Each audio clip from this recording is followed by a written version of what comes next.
এই মুহূর্তে আমরা বসে রয়েছি আমার পুরনো দাদা বন্ধুরা আমাদের এখানে এসছে তারাং অর্গানিক খাবার। প্রথমে এরা শ্রীরামপুর থেকে এসছে দাদা ব্যারাকপুরে। তা হঠাৎ দেখা এখানে তারাং অর্গানিক খাবার খাটিয়া দেখে তারা উঠে পড়েছে। প্রথমে তারা পাউরুটি খেয়েছে এবং এখন ওরা লুচি টেস্ট করছে, কফি এবং কফিও খেয়েছে আমাদের। তা দাদা কেমন লাগলো আমাদের? আমার প্রথম কথা আইটেমের ইউনিক টেস্টটা ভালো লাগলো। আমি সাধারণত বাড়িতে দুধ দিয়ে বারোটে এটা বাড়িতে খাই, সেটাই একটা মানে আটবার প্রফেশনাল জায়গায় ওটা ওই রকম টেস্ট খেয়ে আমাকে ভালো লাগে। আমি এটা আশা করিনি এবং এত কম দামের মধ্যে।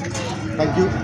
এই দাদার কথা বলি, এই দাদা অরিজিনাল একেবারে বিহারের লোক, যিনি লিট্টি খেতে ভীষণ পছন্দ করেন। তিনি আমাদের মধ্যে আছেন, যিনি লিট্টির সম্পর্কে তার অনেক অভিজ্ঞতা আছে। সরাসরি তার কাছে চলে আসছি, তার মতামত জানবো আমাদের এই লিট্টি খাওয়া। স্যার খুবই ভালোবাসি, আমাদের বাড়িতে এখনো হয়, এখানে লিট্টি হয়তো খুবই ভালো, খুবই সুন্দর হয়েছে। কিন্তু আলু চোখাটা শেষ হয়ে গেছে। হ্যাঁ, আলুর চোখাটা আর অনেক ছিল। আমাদের 3 রকম চাটনি থাকে, আলুর চোখা থাকে, সেটা এই মুহূর্তে নেই। আর এই স্যার শ্রীরামপুর থেকে এসছেন, শুধুমাত্র আমাদের ফ্রেন্ড সার্কেলের জন্য উনি উপস্থিত আছেন। উনি বলুন। সুন্দর, একদম যেমন হওয়া উচিত আরেকদিক খেয়েছি তো একদম খুব সুন্দর, তার থেকে অনেক ভালো বলছে, সুন্দর লাগছে। না, বসে আড্ডা মারার জন্য ইউনিক আইটেম যথেষ্ট।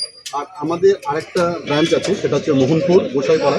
সেটা হচ্ছে মিঠুন স্যারের বাড়ি, নার্সারি। সেখানে সেখানে তোমরা সবাই মিলে একদিন আসো, অবশ্যই যাবে।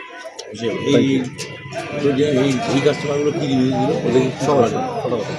ওরা শুধু নর্মাল চা খেলো, যারা এগুলো খেয়েছে আগের আইটেমটা, এদের তারা সবাই চা খাইল না, না।